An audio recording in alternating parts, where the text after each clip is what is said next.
राजौरी में आतंकवादियों के कायराना हमले में शहीद हुए भारत माता के वीर जांबाजों को नम आंखों से अंतिम विदाई दी गई। देश के शूर वीरों ने अपनी मां से किया वादा तोड़कर भारत माता से उनकी रक्षा का वादा निभाया। चारों तरफ सिसकियां सुनाई पड़ रही हैं। जहां एक और परिवार बेटे की शहादत पर गर्व कर रहा है, तो दूसरी ओर बेटे के कभी घर वापस नहीं लौटने से माता पिता बुरी तरह से टूट गए। लेकिन उन्हें गर्व है कि उनका बेटा भारत माता की सेवा करते करते शहीद हुआ है। उसने अपने प्राण भारत मां पर न्यौछावर कर दिए।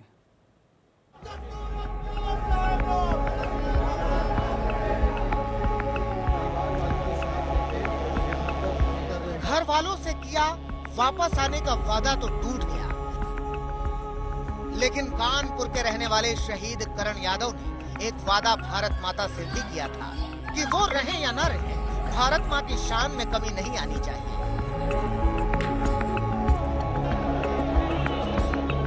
कानपुर के चौबेपुर के भावपुर गांव को वीरों का गांव कहा जाता है।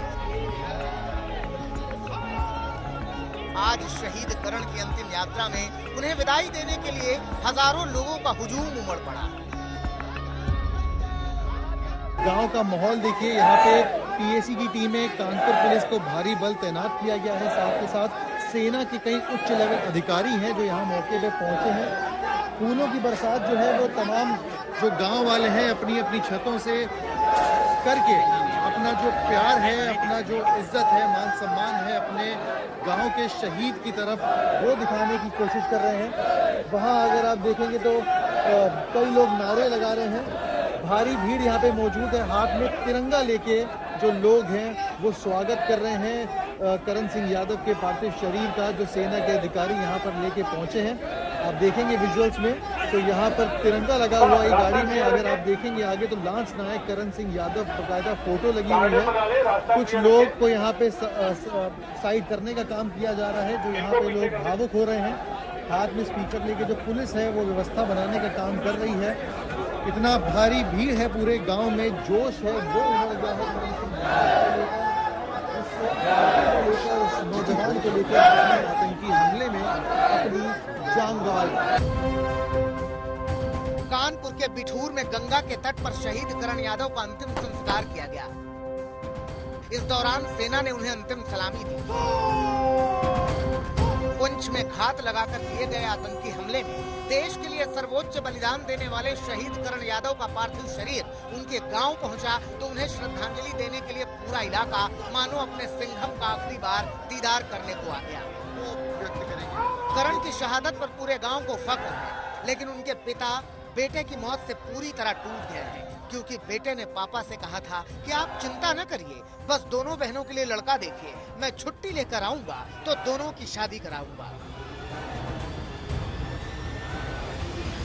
दुख की घड़ी आपके लिए, पूरा देश गर्व कर रहा है आपके बेटे पे। आपकी आखिरी बार कब बात हुई थी उनसे और क्या बातचीत हुई थी आपसे, क्या बोल रहे थे? ये 20 तारीख को बात हुई थी कि हम फरवरी में आएंगे और बहनों के लिए हमारे लड़के देख लेना, और मार्च अप्रैल में जो है दोनों की शादी गेस्ट हाउस से कर देंगे, तुम स्वतंत्र हो जाओगे। काफी भावुक पल है आपके लिए, हम समझ सकते हैं। अभी फिलहाल जो सरकार ने घोषणा करी है 50 लाख रुपए, एक सरकारी नौकरी और एक जो सड़क है उनका नाम भी आपके बेटे के नाम पे होगा, इससे संतुष्ट हैं या फिर सरकार से और कुछ चाहते हैं? नहीं, हम संतुष्ट हैं। संतुष्ट है। इनका बुढ़ापा का कोई सहारा है नहीं, वो एक बच्चा है, वो बेरोजगार है। अब यही उम्मीद है सरकार से कि अगर उसको नौकरी मिल जाती है तो ये है कि इन लोगों का जीवन यापन हो जाएगा। शहीद करण ने एक बहन की शादी करा भी ली, बाकी 2 बहनों की शादी इस बार एक साथ करना चाहते थे, लेकिन आतंक के क्रूर हाथों ने उसे देश और परिवार से छीन लिया। सुबह बात हुई थी आपकी, क्या बोले थे? आखिरी बार बात कर रहे थे जब फोन पे बात करी? नाश्ता करके गाड़ी पे लेटे थे, कह रहे थे ड्यूटी जा रहे हैं। ड्यूटी गए थे, वहाँ से फिर आ गए, शाम को फिर नाइट में लगी ड्यूटी, तब बात नहीं हुई। बताते हैं कि इस गांव से 80 से ज्यादा लोग देश की सेवा में तैनात हैं। शहीद करण यादव का पार्थिव शरीर एनकाउंटर के 5 दिन बाद उनके घर पहुंचा तो एयरफोर्स स्टेशन से उनके गांव तक उनके अंतिम दर्शन करने के लिए हजारों लोग सड़क के किनारे हाथों में तिरंगा लेकर इंतजार करते दिखे।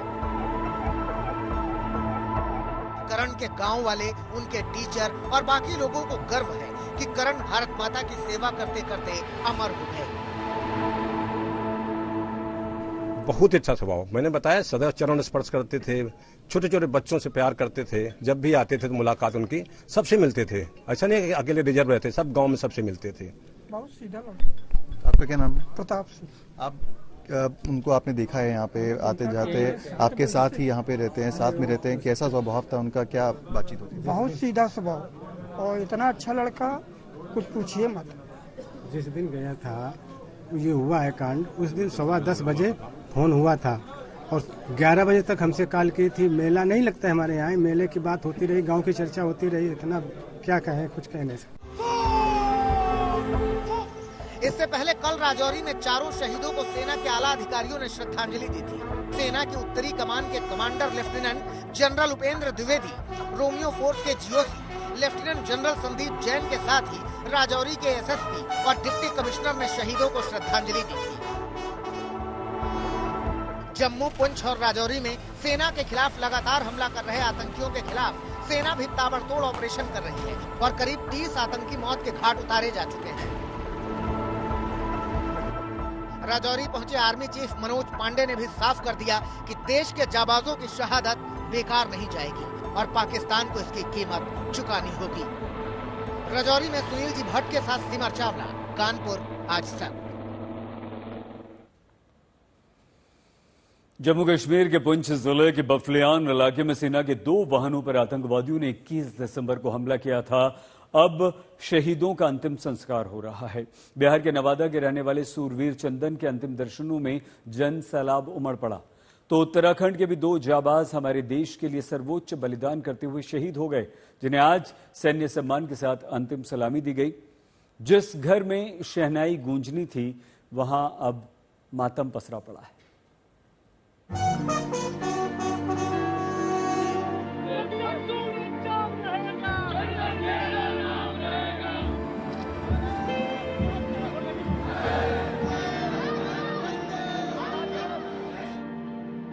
बिहार की माटी का लाल चंदन भी देश के लिए सर्वोच्च बलिदान देकर अमर हो गया। नवादा के रहने वाले राइफलमैन चंदन कुमार का पार्थिव शरीर जैसे ही उनके शहर पहुंचा, हजारों लोग भारत माता के सच्चे सपूत के अंतिम दर्शन के लिए उमड़ पड़े। इकलौता परिवार का कमाने वाला सदस्य जो सर्वोच्च बलिदान देकर के चला गया इस दुनिया से, और अब परिवार के सामने संकट भी है। और दिवाली के मौके पे जो शहीद चंदन हैं वो अपने घर आए थे और ये देखिए उनके आंगन में ये तुलसी चबूतरा है और यहीं पर दिवाली के दीप उन्होंने जलाए थे और वादा किया था अपने परिवार से कि फिर होली में आएंगे। 14 नवंबर को यहाँ से शहीद चंदन वापस ड्यूटी पे गए और उसके बाद वो खबर आई जिस खबर का इंतजार किसी भी जवान के परिवार वालों को नहीं रहता है। राइफलमैन चंदन ने साल 2017 में आर्मी ज्वाइन की थी। चंदन की शादी 18 महीने पहले ही हुई थी। शहीद चंदन के घर में माता पिता के अलावा 2 भाई हैं। राइफलमैन चंदन कुमार के बड़े भाई जीवन कुमार घर पर ही रहते हैं, वहीं छोटे भाई अभिनंदन गांव में राशन की दुकान चलाते हैं। चंदन अपने घर में सरकारी नौकरी करने वाले इकलौते सदस्य थे, इसलिए पूरा परिवार चंदन की शहादत से बुरी तरह टूट गया। फौज में गया, देश के सेवा में गया, आज उसी पर निर्भर हम किए हुए थे। बेटा बोला था कि हम आएंगे तो घर बनाएंगे, मार्च में आएंगे, पापा घर बनाएंगे। बेटा हमारा शहीद हो गया। अब हम कौन हाल में देख रहे हैं कि घर हमारा कैसा है और कौन हाल से खाने से हम लाचार हैं, खेत बाड़ी है ही नहीं। और उसके बाद में देखिए कि हम क्या कर सके, जैसे कि उसी पर निर्भर किया था, जैसे कि तैसे हम रह गए। हम जैसे पहले थे वैसी हम बन गए, वैसी रह गए हम। चंदन के भाई को भी भरोसा नहीं हो रहा कि अब वो कभी लौटकर नहीं आएंगे।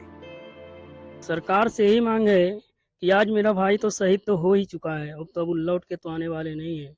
मगर हम भी वहाँ पे जाने के लिए तैयार हैं, उनके लिए मुंह तोड़ जवाब देने के लिए हर हमेशा तैयार हैं। चंदन की पत्नी सदमे में है, वो भगवान से पूछ रही हैं कि इतना बड़ा आघात वो कैसे सहे। वहीं उत्तराखंड में भी जांबाजों को नम आंखों से विदाई दी गई। 15वीं गढ़वाल राइफल्स के 2 जवानों को आखिरी विदाई देने के लिए लोगों का जनसैलाब उमड़ पड़ा। जम्मू कश्मीर में मां भारती की सेवा करते हुए अपना सर्वोच्च बलिदान देने वाले सैन्य भूमि उत्तराखंड के 2 वीर सपूतों कोटद्वार के रहने वाले राइफलमैन गौतम कुमार और चमोली के बीरेंद्र सिंह को श्रद्धांजलि दी गई।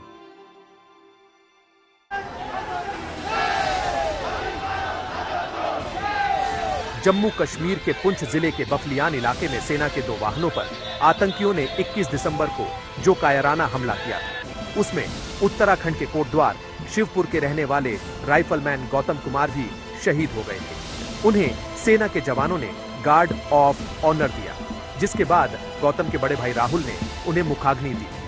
इससे पहले गौतम कुमार का पार्थिव शरीर सेना के हेलीकॉप्टर से कोटद्वार के ग्रास्टनगंज हेलीपैड लाया गया था, जहां से सेना के वाहन से उनका तिरंगे में लिपटा पार्थिव शरीर उनके शिवपुर के घर लाया गया था।